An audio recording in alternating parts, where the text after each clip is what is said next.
अलंकापुरी पुण्यभूमी पवित्र, तिथे नांदतो ज्ञान राजा सुपात्र.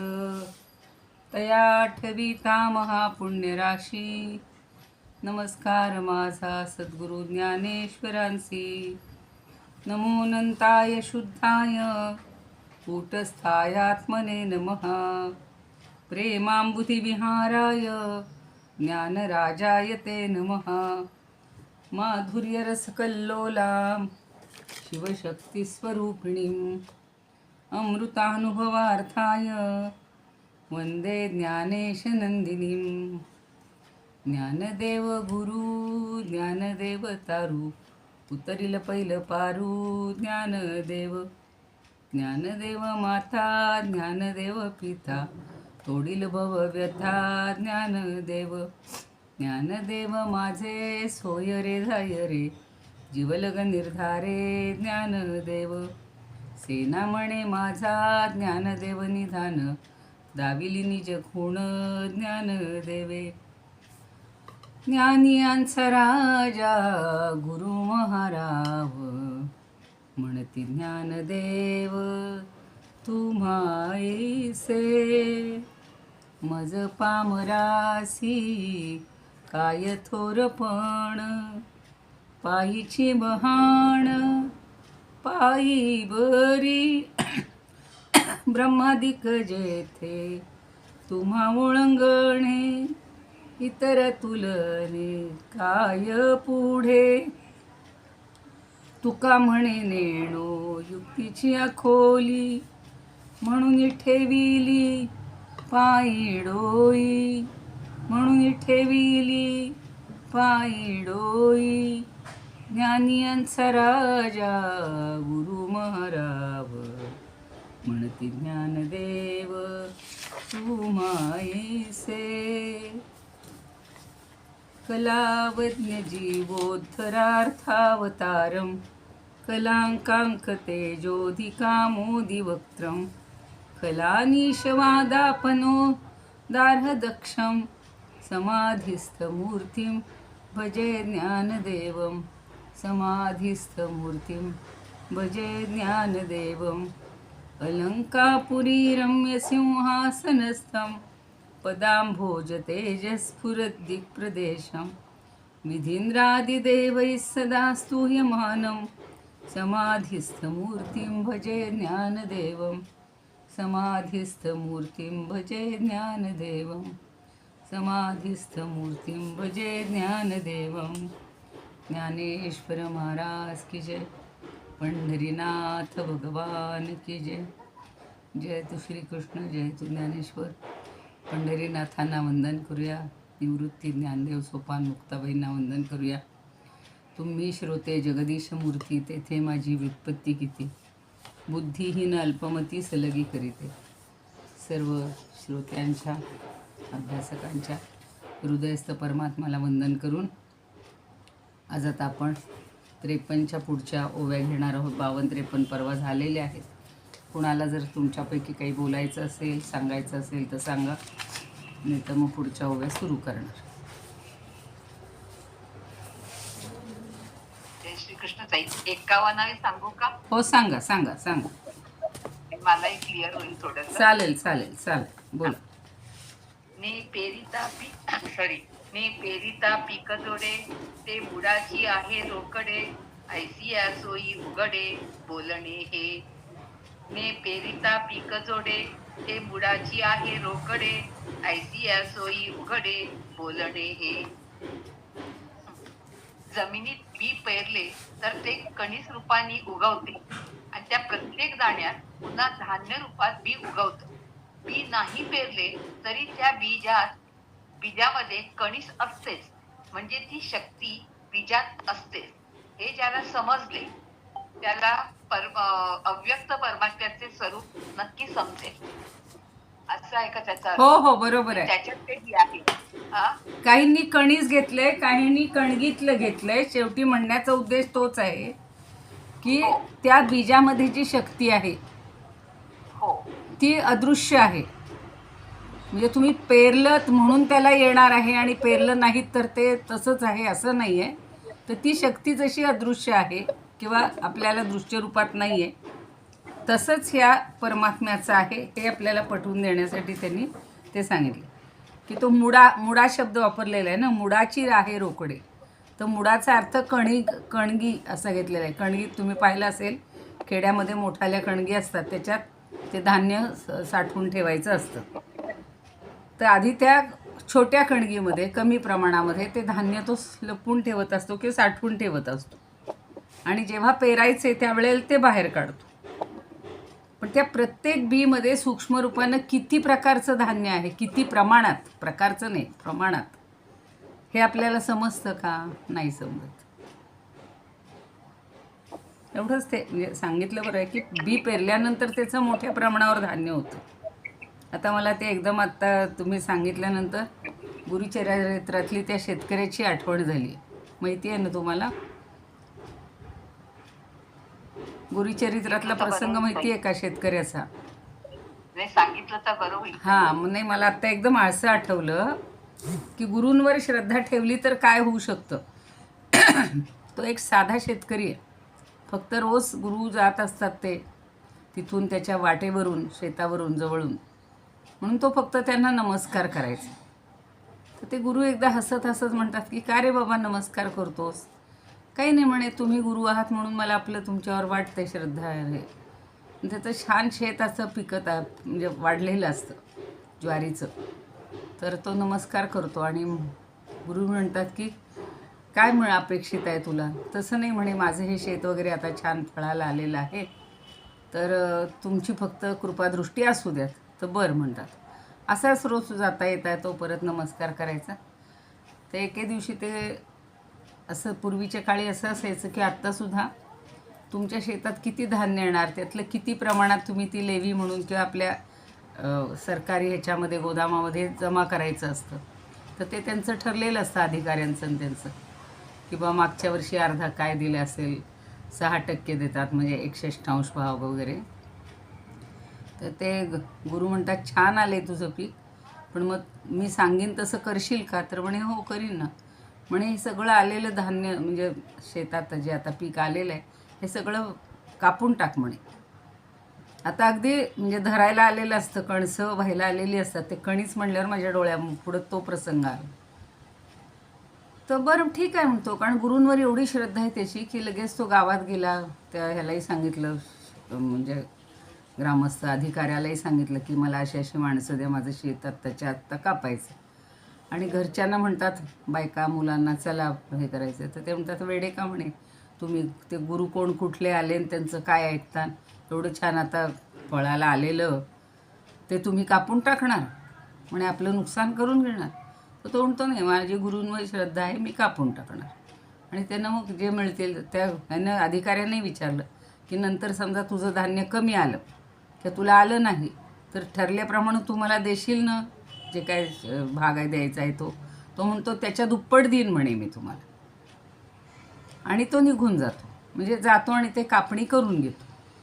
आता सगळ्यांचीच पिकं तशी आलेली असतात, जोमाला आलेली असतात, पण योगायोग असा होतो की गुरूंनी सांगितलं त्याप्रमाणे कापणी केली, पूर्ण विश्वास ठेवला, आणि एके दिवशी म्हणजे दुसऱ्या दिवशी जोरदार पाऊस पडला. इतका जोरदार पाऊस पडला की सगळ्यांची जी शेतं फुललेली होती ती सगळी भुईसपाट झाली.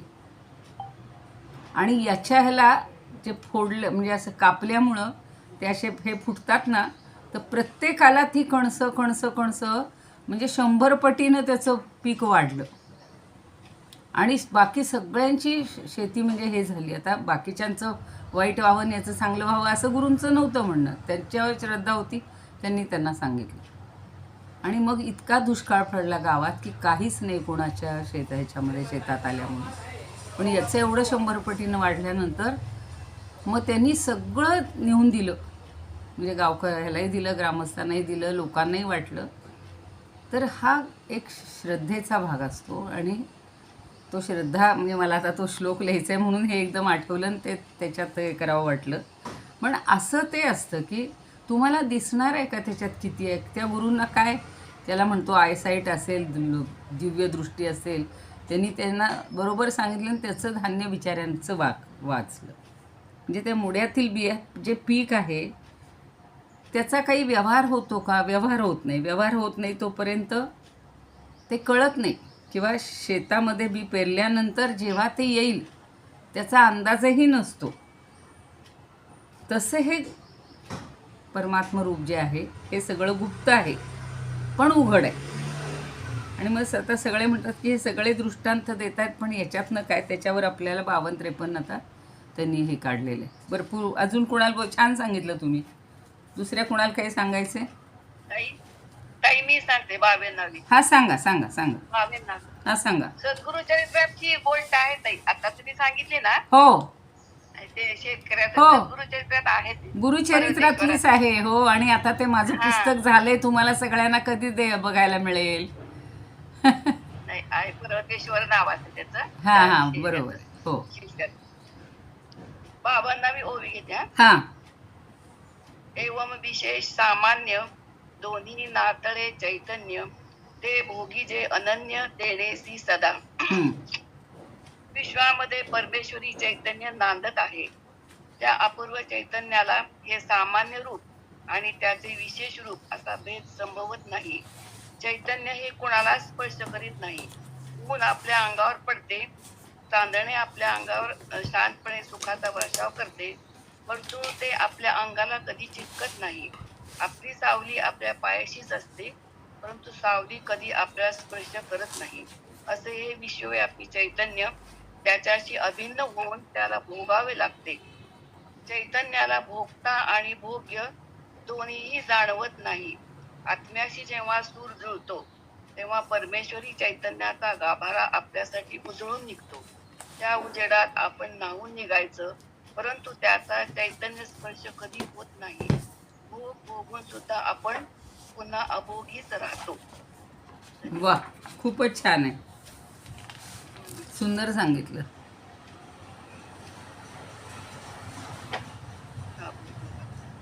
बर, आता झाल्या म्हणजे 52 झाल्या, तर 53 एकच राहिली आहे. सांगू का मी? सांगा, कोणाला सांगायचं सांगा. अनुराधाताई बोला.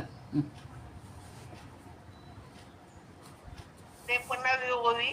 हां आता यावरी जे बोलणे ते येणे बोले शहाणे, जे मौनाचेही निपटणे पिऊनी गेले. हं. ज्ञानदेव म्हणतात की सच्चित आनंद जाणणाऱ्यासाठी शब्दाचा वापर केला. शब्दाच्या माध्यमातून परमेश्वराला जाणण्याचा खूप प्रयत्न केला, परंतु ती शब्दाची भाषा परमेश्वरापर्यंत जाण्यास अपुरी पडते. म्हणून मौनाची भाषा हा एकच मार्ग परमेश्वरात जाण्याचा मार्ग आहे. म्हणून मौनम सर्वार्थ साधनम. म्हटले आहे. म्हणून मौनाची भाषा निपटपणे परमात्म्याचे दर्शन घ्यायला अपुरे पडणार नाही. शब्द हे परमात्म्याचे दर्शन घ्यायला अपुरे पडते. म्हणून मी जे बोलले ते परमेश्वराचे चिंतन करण्यास योग्य ठरेल. यामुळे परमात्म्याचे दर्शन नक्कीच घडेल. वा वा वा, अगदी आता तुम्हाला छान हे आलेलं आहे. काय म्हणायचा, साक्षात्कार आता होणार आहे थोडक्यात. आणि इतके आता तुम्ही समरस झाल्यात त्याच्याशी. खूप छान झालं, छान. अहो, तुमचं तोंडात साखर पडो, मला खूप आनंद वाटला या वाक्याने तुमच्या. खरंच आहे, तुमच्या बोलण्यातून किंवा तुम्ही जे व्यक्त होताय ना ते आतून आहे सगळं, असं वरवर नाही आहे. खूप छान आहे, सुंदर. आता तेच सांगतायत ते जे एक दुसरं पुस्तक मी पुरुषोत्तम देशपांडे म्हणून आहेत ना, तर त्यांचं मगाशी वाचत होते, कारण त्यांनी सुद्धा प्रत्येक ओवीवर इतकं छान विवेचन दिलेलं आहे. आणि ही 53-54 ओवी झाली की त्याच्यावर अजून थोडंसं आहे, ते आज आपण ऐकणार आहोत किंवा समजून घेऊया. तर त्या 53 ओवीबद्दल ते म्हणतात की खरंच आता इतकं सगळं सांगितलं, याच्यावर काही बोलणं म्हणजे मौनातही ते बोलल्यानंतर काही शेष उरलं तेही फार पिऊन टाकलं गेलं आहे. आणि या शब्दात ते सांगणं हे शहाणपणाचं आहे. म्हणजे मौन पूर्ण निपटून काढणे, पिऊन टाकणे, जे काही म्हणताय तुम्ही त्याप्रमाणे. आता 54वी ओवी बघूया.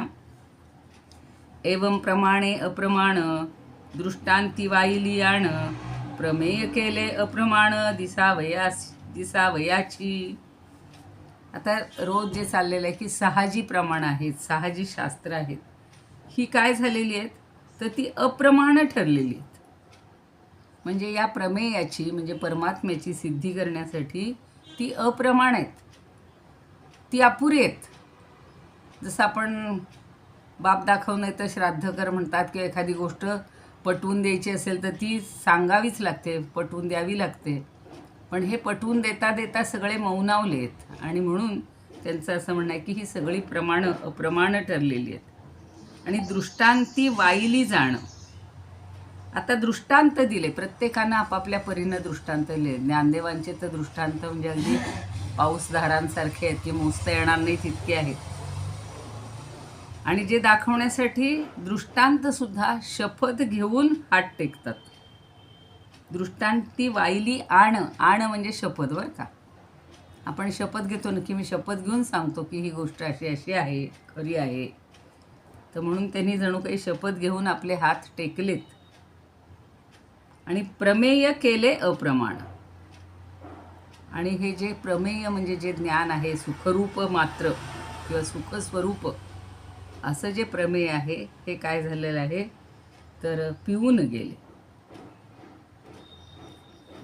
प्रमेय केले अप्रमाण दिसावयाची. तर हे सुखमात्र रूप जे गूढ प्रमेय आहे हे प्रामाण्यातीत आहे. म्हणजे त्याला कुठलंही प्रमाण दाखवून ते सिद्ध करता येणार नाही, ते फक्त अनुभव सिद्ध आहे एवढंच त्यांना म्हणायचे. आणि या सगळ्या आत्तापर्यंतच्या ओव्या ज्या काही 10-15 आहेत किंवा ज्या काही आहेत त्याच्यावर त्यांनी बरंच काही बोललेलं आहे. तर ते आपण थोडं आज समजून घेऊया. एकदा ही ओवी नीट्स कळू द्यात सगळ्यांना. एवं प्रमाणे अप्रमाण पण केले प्रमाण दृष्टांती वाहिली आण दिसावयाची. तर धूत महाराज म्हणतात की याप्रमाणे प्रमाणाने आत्मवस्तूच्या ज्ञानाच्या बाबतीत अप्रमाणपणा केला आहे.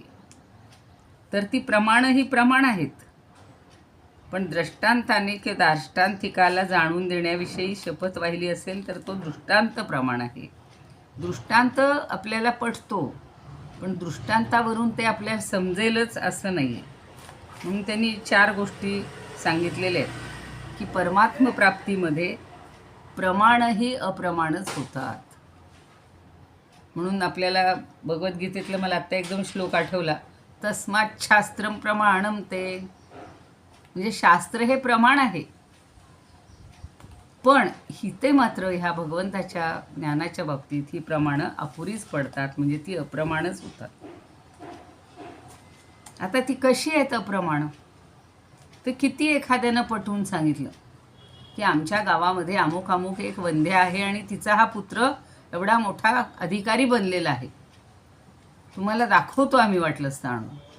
आता जी वंध्या असते तिला पुत्र होऊच शकत नाही. म्हणजे तुच्छरूप जे असत आहे, जी गोष्ट टिकणारी नाहीच आहे, तसा हा वंध्यापुत्र असतो. आणि वंध्यापुत्राचं प्रमाण दिलं तर ते सिद्ध होईल का हो? नाही होणार. किंवा दुसरं जे वेगवेगळे दृष्टांत दिलेलेच शास्त्रामध्ये, प्रातिभासिक सत्तावान. प्रातिभासिक म्हणजे भासणारं. रज्जू आणि सर्प, त्याचा शेवटी निराश होतो की नाही? अज्ञानामुळे आधी त्या रज्जूवर आपण सर्पाचा आरोप करतो म्हणा, किंवा सर्पाचं ज्ञान होतं, आणि ज्या वेळेला तो खरा पाहायला जातो, उजेडात आणला जातो, मग त्यावेळेला तो सर्प हा नसतोच. मग आपल्यालाही हसू येतं. तशीच आपली ही अवस्था आहे की कितीही प्रमाणांनी काहीही प्रकारे जरी पटवून द्यायचं ठरवलं तरी जेव्हा आम्हाला जो अनुभव येईल आणि अनुभवातनं या सगळ्याचा निराश होईल. तिसरं सांगितलंय व्यावहारिक सत्तावान आकाशादी प्रपंच. आता रज्जू सर्प तर नसलेली गोष्ट असलेली वाटते, तसंच आता सगळा जो आकाशादी प्रपंच आहे हा सुद्धा काय आहे, आपल्याला सगळा सत्यच वाटतं. त्याच्यामध्ये आपण अगदी खरंच म्हणजे मन लावून गढून गेलेलं असतो. अगदी खरंच सांगते. आता परवा जसं मी बोलले होते तसं आज एक ठिकाणी मुंज होती. इतकं म्हणजे मुंजीतचा कार्यक्रम आणि लावलीत सगळी लग्नाची गाणी. ढण ढण ढण ढण किती ते मिरवणुका रे न काय काय रे बापरे. म्हणजे हल्ली त्या संस्कारापेक्षा बाकी सगळ्याला फार हे महत्त्व आलेलं. आणि ते म्हणजे असं आलेल्या माणसांकडं बघायला वेळ नाही, बोलायला वेळ नाही, फक्त तो अवडंबर सगळं माजवलं जातं. पूर्वी कसं असायचं, छोटे अगदी घरातले सगळे लोक आलेल्या प्रत्येकाची चौकशी करणारे म्हणजे ही सगळी जी काय म्हणू आपण व्यावहारिक सत्ता आहे, ही सगळी तेव्हाही भुलभुलैया होती ना, आता तर त्याहून भुलभुलैया. तर हा सगळा काय म्हणू आपण व्यवहार हा जो आहे, हा व्यवहारसुद्धा किंवा हा सगळा प्रपंचसुद्धा हा सगळा तसा भासमान आहे, चिरंतन नाही आहे. पण तरीसुद्धा लोक म्हणतात मग नाही गेलो तर त्यांना वाईट वाटेल, चला बाबा. पण 2-3 तास आपले तशा अर्थानं व्यर्थ वाया घालवणं हे मला आता अक्षरशः जीवावर येतं, की हे व्यवहार पाळण्यासाठी आपण काय काय करतो, आपली इच्छा नसली तरी करतो. आणि जायला पाहिजे, करायला पाहिजे, पण त्याचंही काहीतरी एक मर्यादा पाहिजे. आणि हे किती सत्य आहे हे सारखा डोक्यात विचार येत राहतो. आता चौथं त्यांनी सांगितलं की या सगळ्यांच्या पलीकडे पारमार्थिक सत्तावान ब्रह्म आहे, त्यात व्यावहारिक सत्तावान पदार्थांप्रमाणे विषय करतात. म्हणजे आपण सतत तोलत असतो की हे जसं खरं आहे तसं ते परमात्म तत्व खरं आहे का, कशावरून खरं आहे. कारण ह्या गोष्टींचा आपल्याला अनुभव येत असतो. तर आजच ते सकाळच्या विवेचनात सांगितलं होतं, कुणाच्या तरी लक्षात असेल, काल ज्ञानेश्वरीच्या ह्याच्यात जे त्यांनी सांगितलं की मन हे 11वं इंद्रिय आहे आणि ती माझी विभूती आहे, भगवंत सांगतात. पण मन काल महाराज म्हणले होते की मन आपल्याला खड्ड्यात घालतं आणि तरीसुद्धा आपण त्याला खरं मानतो. तर मग खड्ड्यात घालणारं मन ही भगवंताची विभूती कशी आहे. कारण आपण त्या मनाकडे किंवा व्यवहारातल्या सगळ्यांकडे भगवंताच्या रूपात पाहतच नाही ना. तर त्याच्या ठिकाणी ती विभूती आहे. तर खरंच सगळ्यामध्ये विभूतींना जर पाहायला लागलो तर मग हे सगळं जगातलं काय म्हणू आपण व्यवहारिक सत्ता जी आहे ही सगळी खोटी वाटायला लागेल. पण आत्ता मात्र आपण सगळं खरं मानत असतो. तो देखावा खरा मानतो, सगळी ती लाईटिंग खरी मानतो, सगळं खरं. आणि त्याला एक क्षणाचा फक्त हे असतो, शो असतो. पुन्हा दुसऱ्या मिनिटाला सगळं ते नष्ट होत असतं. त्यापेक्षा त्या मुलांवर काही चांगले संस्कार, चांगली स्तोत्र, चांगलं काही ऐकवलं, त्या वातावरणात तरी थोडंसं काहीतरी पावित्र्य असावं. पण ते हल्लीच्या काळात होत नाही. आणि मग हे सगळे जे भासणारे पदार्थ आहेत, प्रातिभासिक पदार्थाला म्हणजे सगळे जे भासणारे पदार्थ आहेत त्याला पारमार्थिक ब्रह्मवस्तूला प्रमाण विषय करत नाहीत. आणि प्रमाणानं ज्याला विषय केलेलं असतं त्याला प्रमेय म्हणायचं. आता ही सगळी प्रमाणच सांगतोय आपण. आता एखादा पदार्थ त्याच्याजवळ नेऊन ठेवलेला असतो त्याला प्रमाता म्हणायचं, आणि ज्यानं तो पदार्थ नेऊन ठेवला त्याला प्रमाण म्हणायचं. उलटं झालेलं आहे खरं. जे नेऊन ठेवतो ते प्रमाण आणि ज्याला जो नेऊन ठेवणार आहे तो प्रमाता. जाऊ दे. आता प्रमेयाला कोणतंही प्रमाण विषय करतं असं नाही. तर कोणत्याही बाईला किंवा कोणताही पुरुष नवरा असतो असं नसतं. तर ज्याच्याबरोबर तिचं लग्न झाले तोच तिचा नवरा असतो. तसं ज्या प्रमाणाचा जो विषय असो त्याच विषयास ते प्रमाण ग्रहण करू शकतं. म्हणून ज्ञानेश्वर 9व्या अध्यायात एक ओवी म्हणतात ती बघा. तरी करोनी रस सोय बरवी, कानी केवी भरावी, फुले आणोनी बांधावी, डोळा केवी. कोणती गोष्ट कशाचं प्रमाण होतं याच्यासाठी अत्यंत सुंदर ओवी आहे. तुम्हाला आठवत असेल कुणाला तर. तरी करोनी रससोय बरवी, कानी केवी भरावी. छान स्वयंपाक केलेला आहे, पंचपक्वान्नाचा स्वयंपाक केलेला आहे आणि तो कानामध्ये भरायला लागला, कानातून खायला घालायला लागला तर चालेल का हो. म्हणजे कुठल्या गोष्टीचं कोणतं प्रमाण आहे. भोजनासाठी आपल्याला रसनेंद्रियाद्वारेच ते खाल्लं पाहिजे, मुखातच घातलं पाहिजे. किंवा फुले आणून बांधावी, डोळा देश जेवी. आता सुंदर सुगंधी फुलांचे आपण मध्यंतरी दृष्टांत पाहिले. ते जर तुम्ही डोळ्याला बांधले तर त्या डोळ्याला त्याचा आस्वाद घेता येईल का. नाही घेता येणार. म्हणजे ज्याचा जो विषय प्रमाण आहे त्यालाच ते समजणार आहे. तसं ह्या बाकी सगळ्या गोष्टी या भगवंतासाठी अप्रमाण आहेत. जास्त खोलात शिरायचं नाही, पण यांनी जेवढं सांगितलेलं आहे ते एकदा समजून घ्यावं म्हणून आहे. म्हणजे आपापल्या विषयातच प्रमाणांनी आपापले प्रमाणत्व गाजवावे.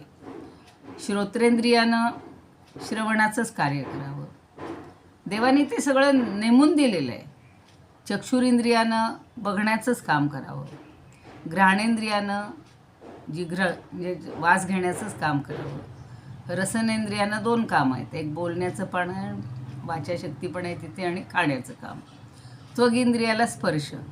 तुम्ही म्हणाल डोळ्याला माझ्या स्पर्श होत नाही आहे. डोळ्याने कसं स्पर्श होऊ शकेल? म्हणजे 6 प्रमाणं ही अप्रमाणच ठरलेली आहेत. 6 प्रमाणं, 6 शास्त्रे आहेत.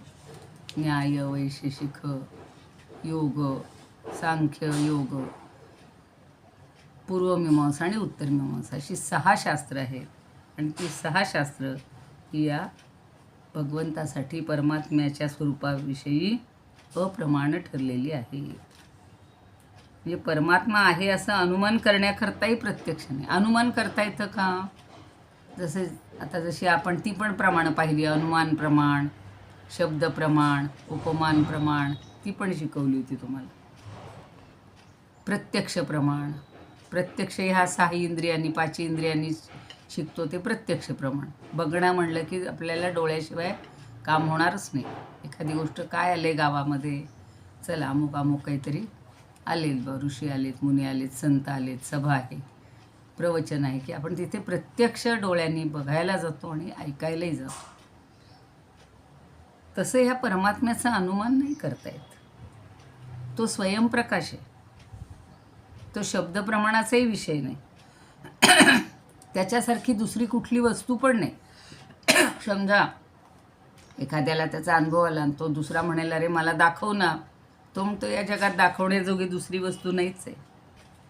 तो उपमान प्रमाणाचाही विषय नाही. उपमान प्रमाण सांगितलं होतं की सादृश्य प्रमाण.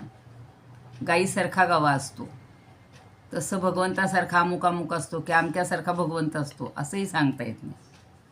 म्हणजे असे सगळे जे प्रमाणांची अनुपलब्धी आहे ती वेगवेगळ्या प्रकारे. आता सगळ्या प्रमाणांना जर विचारलं की तुम्ही ब्रह्म पाहिलं आहे का, तर त्या सर्वांनी एकमुखाने उत्तर दिलं, आम्ही दृष्ट श्रुत सर्व जगदंतपाती पदार्थांना विषय करू, पण त्या ब्रह्माला मात्र विषय करू शकणार नाही. अवघड शब्द वापरलेले आहेत. दृष्ट म्हणजे पाहिलेलं, श्रुत म्हणजे ऐकलेलं, आणि सगळ्या जगाच्या मध्ये जे भरून राहिलेलं आहे किंवा जेवढं जेवढं दिसते जगात ज्या ज्या वस्तू आहेत त्या सगळ्यांचा आम्ही विषय करू, पण आम्ही ब्रह्माला मात्र विषय करू शकत नाही. एवढं प्रमाणांनी शरणागती घेतलेली.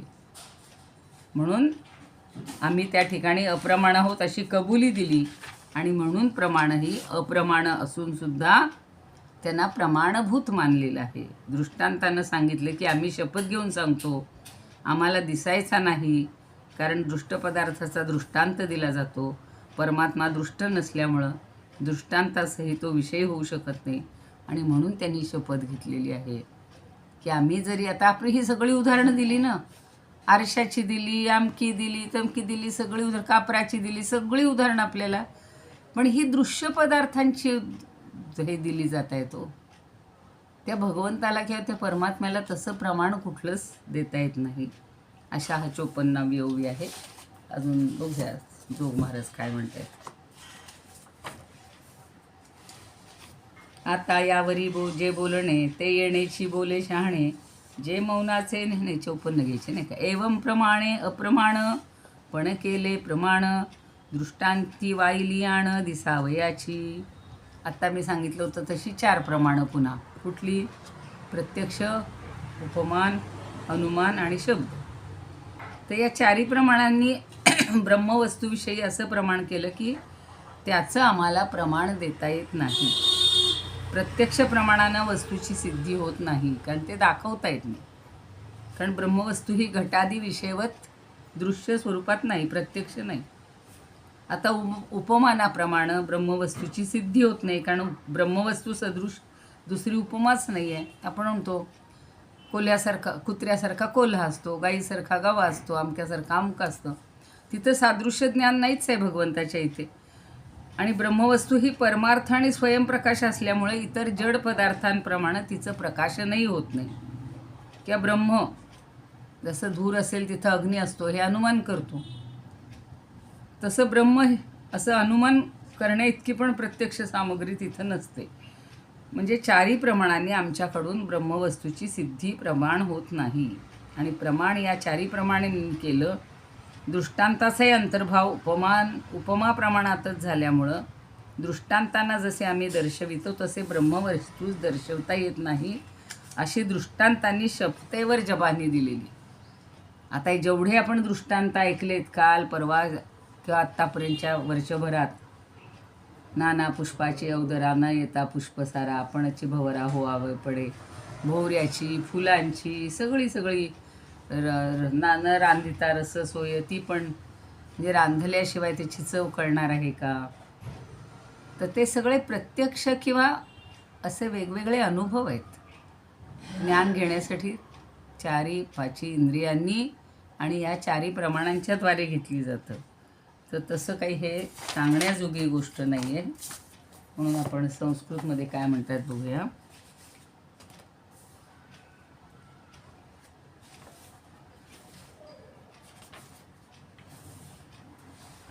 अंगस्यानुपपत्तेन पत्तेस्तु संकोचम युक्त योग 54 आहे नाही का. अप्रामाण्यम प्रमाणैस्तैरंगीकृतमथात्मसु दृष्टान्तै स्वीयरूपस्य दर्शने शपथकृतः. अप्रामाण्यम प्रमाणैः, प्रमाणांचं अप्रामाण्य झाल्यामुळं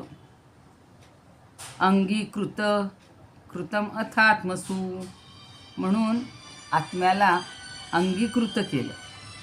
आणि दृष्टांतही स्वीय रूपस्य, वेगवेगळे दृष्टांत देऊन दर्शने शपथकृत हा, सगळ्या दर्शनांनी शपथ घेतलेली आहे की आम्ही काही याला कुठलाही दृष्टांत दिलेला खरा पडू शकत नाही किंवा दृष्टांतांनी याला सिद्ध करू शकत नाही. आता हे काय म्हणतात बघूया. स्वरूपानंद.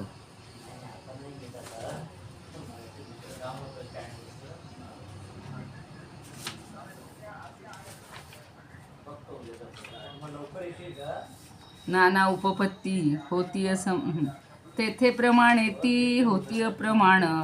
प्रमेय लोपो न जाती सर्व ही दृष्टांत वाहोनी शपथ. सर्वथा कुंठित होती तेथे. सगळे कुंठित झालेले आहेत. कुठलेही दृष्टांत अगदी शपथ घेऊन सांगतायत की आम्ही काही इथे पुरे पडणार नाही. पण आपल्याला समजावून देण्यासाठी ज्ञानदेवांनी काय, समर्थांनी काय, सगळ्याच भगवंत संतांनी आपल्याला पटवून देण्यासाठी दृष्टांत दिले आहे. पण दृष्टांत म्हणजे ते परब्रह्म नाही. म्हणून सर्वथा कुंठित होती तेथे. हे सगळे दृष्टांत तिथे कुंठित झालेले आहेत.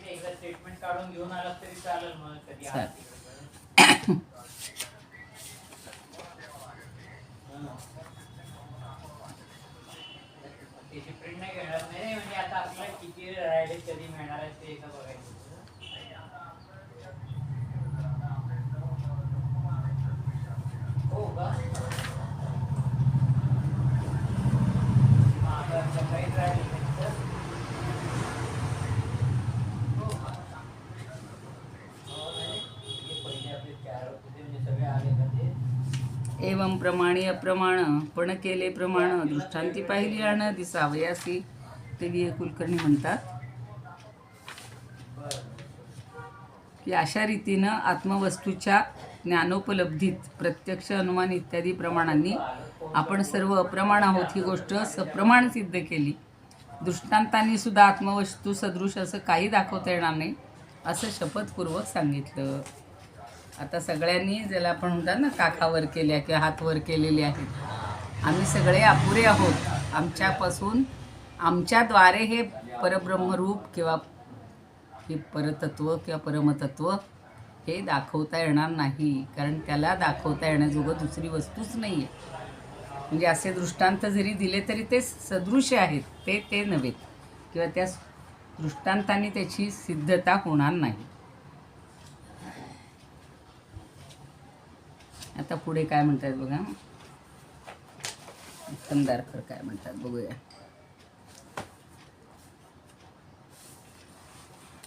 याप्रमाणे सुखप्राप्तीनंतर नाही, यानंतर आत्मसुखासंबंधी जे बोलणं आहे ते याच बोलण्याने शहाणे ठरेल की जी गोष्ट केवळ अनुभवगम्य आहे त्याविषयी रात्रंदिवस बडबड करून वाणीला शीण देण्यापेक्षा, नाही हे 53 झाली आहे नाही का, एकदा सुखप्राप्तीनंतर वेदादी प्रमाणांनी स्वतःचे अप्रमाण्य, स्वतःची निष्प्रयोजनताच प्रमाण मानली आहे. कारण सुखप्राप्ती नंतर काहीही ज्ञातव्य राहत नाही. आता आपण सगळ्यांनी अमृतानुभवाचा अनुभव येऊ देत अशीच भगवंताला, ज्ञानदेवांना प्रार्थना करूया. कारण दृष्टांतांनी तर सुखरूप सिद्ध पुरुषापुढे कोणत्या तरी उदाहरणाच्या रूपाने न दिसण्याची शपथच वाहिलेली. कारण पदार्थ अनुमानात जेथे धूर तेथे अग्नी या व्याप्तीविषयी एखाद्याने संशय उपस्थित केला की धूर असेल तर तिथे अग्नी आहे हे खरं कशावरून, त्याकरता अग्नी नसेल तर धूर असणे शक्य नाही असा तर्क केला जातो. त्याच्या पुष्टीकरता स्वयंपाकघराचा दृष्टांत दिला जातो. स्वयंपाकघरात धूर दिसतो त्या अर्थी अग्नी निश्चित आहे, या दृष्टांताने व्याप्तीचा निश्चय होतो. पण सिद्ध पुरुषाला प्रमेयाविषयी संशयच नसतो, त्याला सुखाचा प्रत्यक्ष अनुभव असतो. त्यामुळे त्याच्याकरिता दृष्टांताची आवश्यकताच नाही. हे ते तर्कसंग्रह शिकवत होतो आम्ही त्यावेळेला, तर इतकी अशी गंमत व्हायची की काय म्हणतात,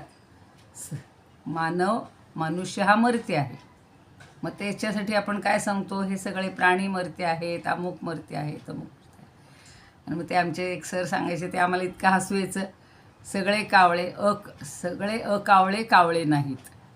म्हणजे जे कावळे नाहीत ते कावळे कसे असतील, अशा प्रकारची सिद्धांत ते अनुमानं फार फार मजेशीर असायची. तुमच्यापैकी कोणी शिकला असाल तर माहिती असेल तुम्हाला. आता इथं जे सांगितलं आहे की व्यवहारामध्ये जिथे धूर असतो तिथे अग्नी असतो, हे पटवून देण्यासाठी स्वयंपाकघरात दाखवलं जातं की पहा इथे धूर आहे म्हणून इथे अग्नी आहे. मग ह्या सगळ्या दृष्टांतांनी सुद्धा आता माघार घेतली की असं आम्हाला या परब्रह्माबद्दल काहीही कुठलीच गोष्ट दाखवता येणार नाही, आम्ही अपुरे आहोत, आमची मर्यादा आहे. आता 55 काय म्हणतायत बघा, अंगीची या अनुपपत्ती आटली या उपपत्ती, येथे उठली पांती लक्षणांची.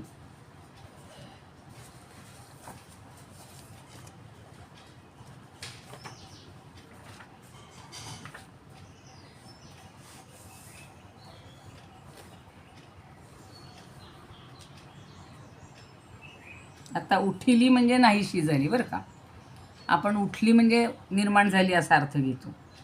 आणि अनुपपत्ती म्हणजे ज्याची उपपत्ती करता येत नाही अशी, म्हणजे उपपत्ती रहितता म्हणजे अनुपपत्ती.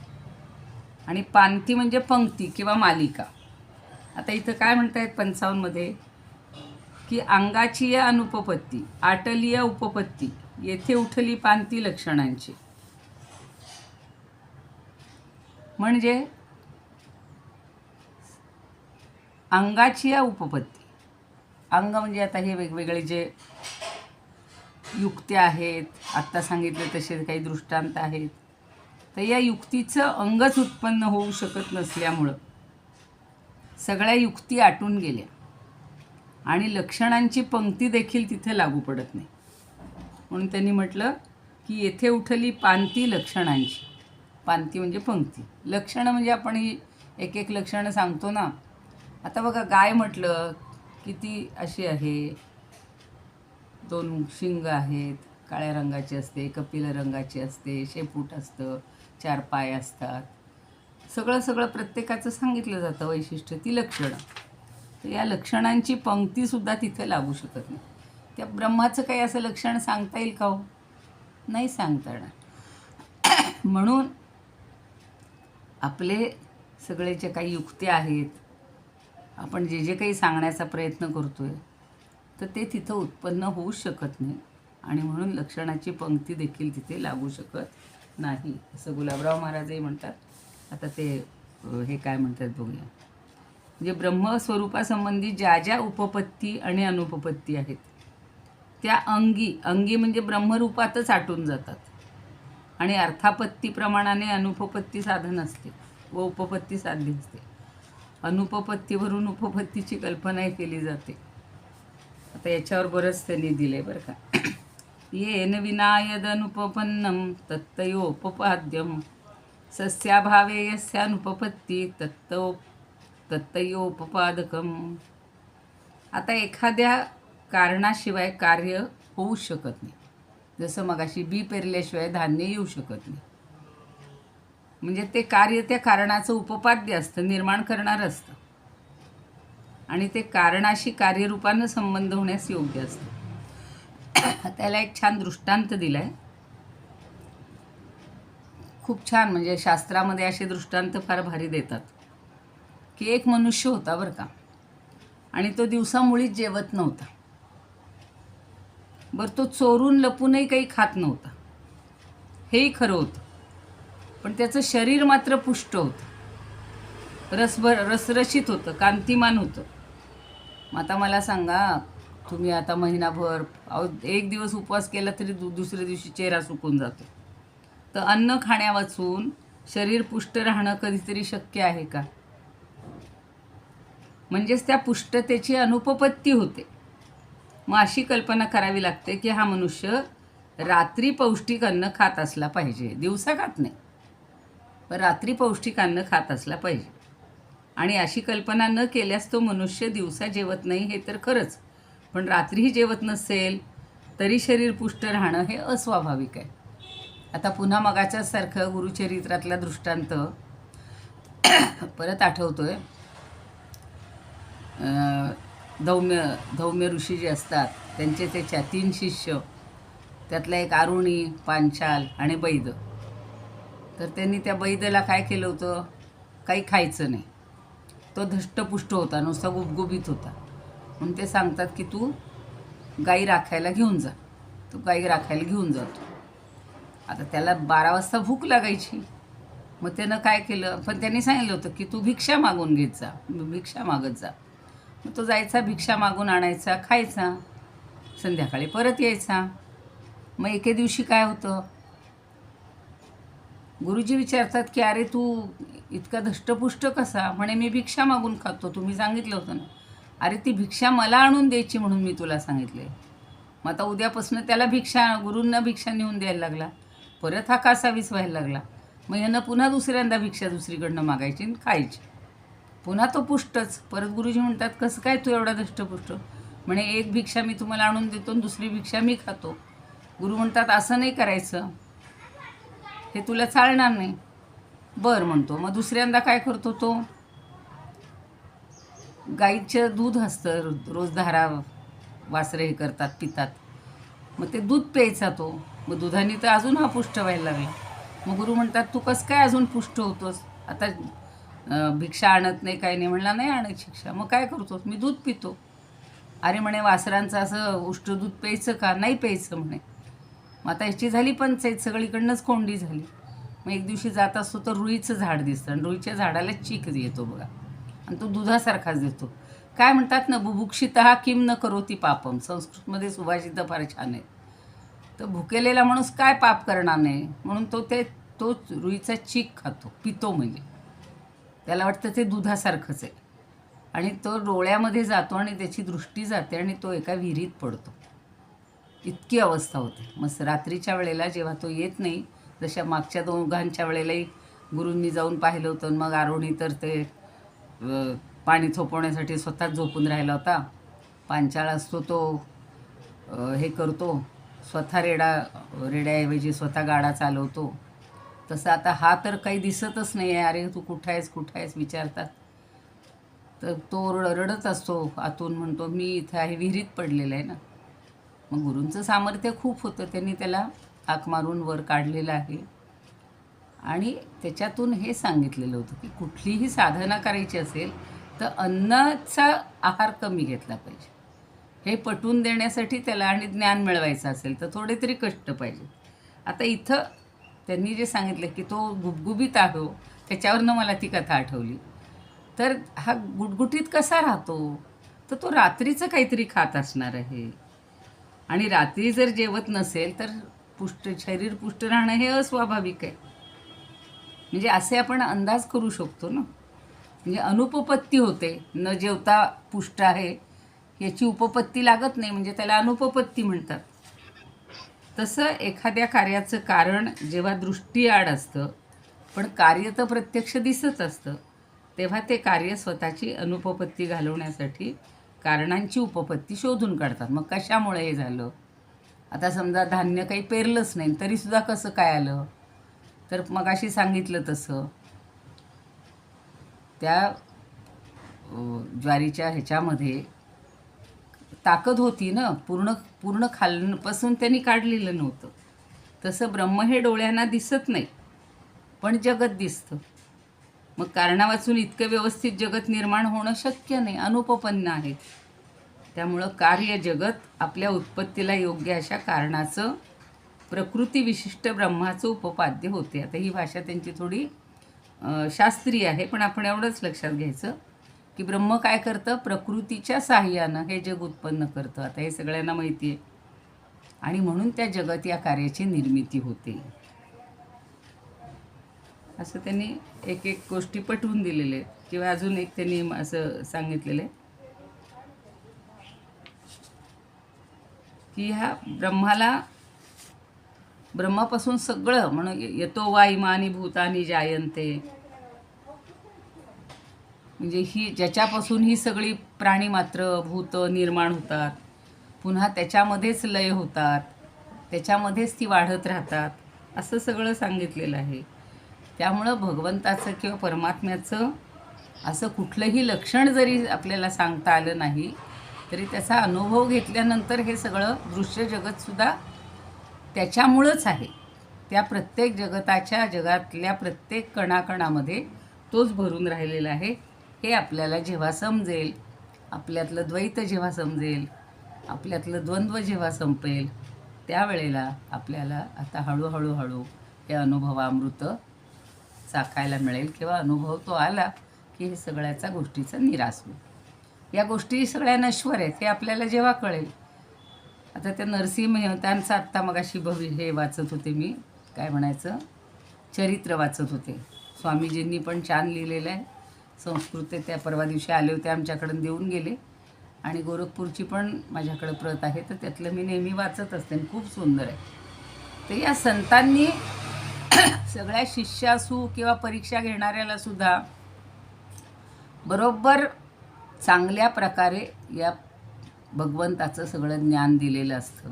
आणि त्यांना अनुभव आल्यानंतर ते इथं शरण येत असतात संतांना. तशी आपल्याला सुद्धा संत भेटत आहेत, जिथं जे सांगतील त्याच्यावर आपण विश्वास ठेवला पाहिजे आणि आपण त्याप्रमाणे वाटचाल केली पाहिजे. नाही तर लोक म्हणतात हे काय काही येतील, एक दिवस सांगितलं म्हणून काय खरं असतं का, नुसतं नाम घेऊन कोणाचा हे झालं आहे का, उद्धार झाला आहे का. पण त्या नरसिंह मेहतांच्या बाबतीत जर तुम्हाला माहिती असेल चरित्र, तर इतकी भगवंतावर श्रद्धा होती, अगदी एक छोटासा किस्सा सांगते, तसे खूप आहेत त्यांच्या आयुष्यातले प्रसंग, नंतर सांगेन कधीतरी. की सगळे लोक त्यांची परीक्षाच घ्यायला बसलेले असतात. जशी तुकारामांची पण घेतलेली तशीच त्या नरसिंहांची पण घेतलेली असते. अशीच एक वारांगांना त्यांच्याकडे पाठवतात. तिला म्हणतात की तू त्यांच्या हे कर, भंग कर, अमुक अमुक. आणि ती म्हणते की तुम्ही दान करणारे आहात असं मी ऐकले, म्हणून मला वाटेल ते दान कराल का. आणि खरंच ती मध्यरात्री साजे शृंगार करून त्यांच्याजवळ येते आणि म्हणते तुम्ही मला हे दान द्यायला पाहिजे. तर त्यांनी तिला सांगितलं की इतक्या आयुष्यात तुला हे सगळं मिळालेलं आहे, हा नरदेह मिळालेला आहे, याचं तू चांगलं चीज कर आणि फक्त भगवंताची प्राप्ती हेच आपलं ध्येय असायला पाहिजे.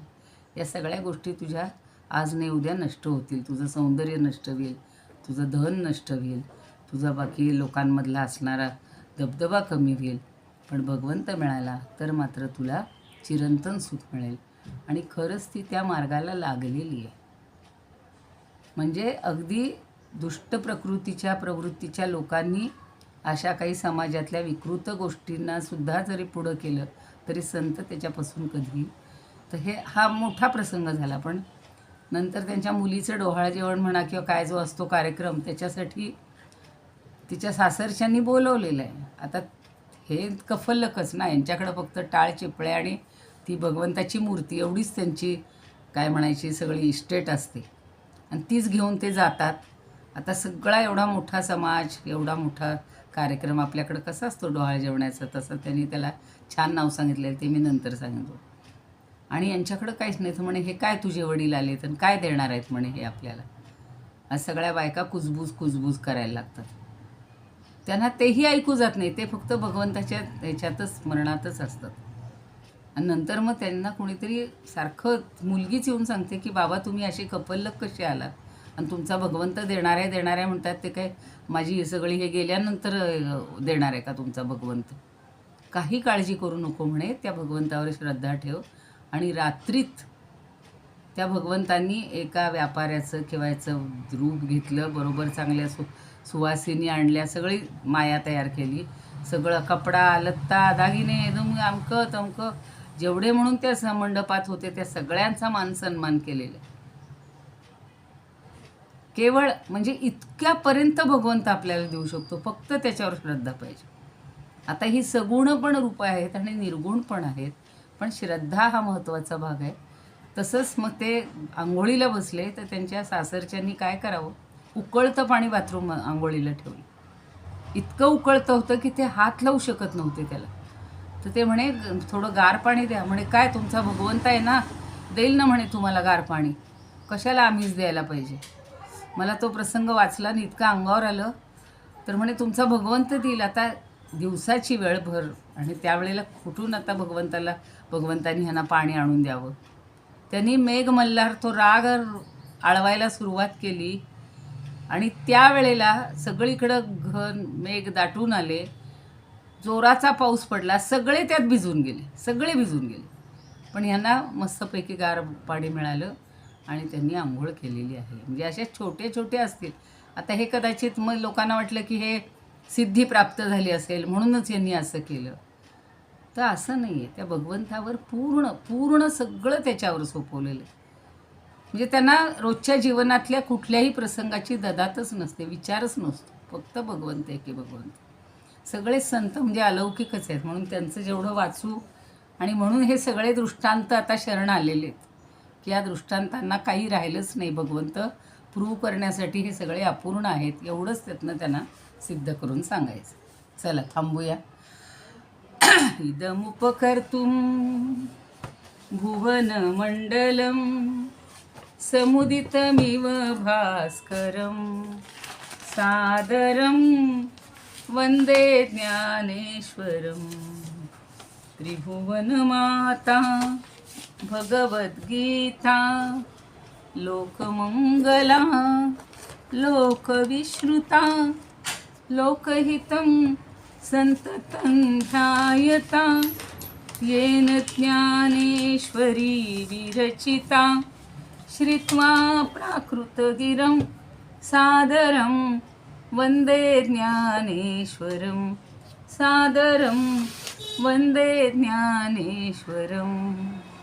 गीताशास्त्रं त्वाम्बुधिकल्पं नमन्तदीयं वयः क्वचाल्पं विषयः विपदां व्रात्यमनल्पं वाग्यज्ञेन च येन भूषितं सरस्वती मंदिरं सादरं वन्दे ज्ञानेश्वरं सादरं वन्दे ज्ञानेश्वरं. यत्र शारदा कृपाप्रसादः यस्य श्रवणात् परमानन्दः निहितो यत्रामृतनिःस्यन्दः काव्यतत्त्वयोः कृतवन्तं तत् रसायनं मधुरं सादरं वंदे ज्ञानेश्वरं सादरं वंदे ज्ञानेश्वरं सादरं वंदे ज्ञानेश्वरम् आरती ज्ञानराजा महाकैवल्य तेजा सेविती साधू संत मनुवेधला माझा आरती ज्ञानराजा लोपले ज्ञान जगी हित नेणती कोणी अवतार पांडुरंग नाव ठेविले ज्ञानी आरती ज्ञानराजा कनकाचे ताट करी उभ्या गोपिका नारी नारद तुंबरू हो सामगायन करी आरती ज्ञानराजा प्रगट गुह्य बोले विश्वब्रह्मची केले रामा जनार्दनी पायी मस्तक ठेविले आरती ज्ञानराजा महाकैवल्य तेजा सेविती साधू संत मनुवेधला माझा आरती ज्ञानराजा ज्ञानेश्वर महाराज की जय पंढरीनाथ भगवान की जय जय तू श्री कृष्ण जय तू ज्ञानेश्वर